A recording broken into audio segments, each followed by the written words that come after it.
చాలా మంది మేము ఉద్యమకారులం, ఉద్యమాల నుంచి వచ్చినామని చెప్పుకుంటుంటారు. కానీ నిజమైన ఉద్యమకారుడు ఎవరు? నేను ఉద్యమకారుడు అని చెప్పుకోలే.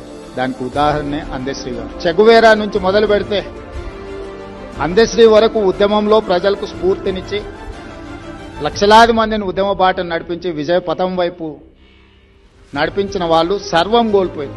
ఆస్తులు కోల్పోయారు, అంతస్తులు కోల్పోయినరు, వాళ్ళ కుటుంబాలు నిర్లక్ష్యానికి లోనైనవి.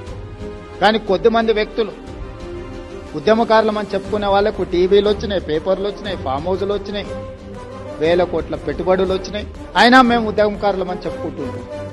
ఈ రెండింటికున్న అంతరం ఏందో అందశ్రీ గారే చెప్పాలి. నాకైతే అర్థం కాలే ఇప్పటి వరకు. మేము ఉద్యమాన్ని కూడా ఆసరగా చేసుకున్న రాజకీయ నాయకులమే అని నేను అనుకుంటా తప్పితే ఉద్యమకారులనే గొప్ప పదాన్ని మాకు మేము ఆపాదించుకుంటే అది సరైనది కాదేమో అని నేను అనుకుంటా.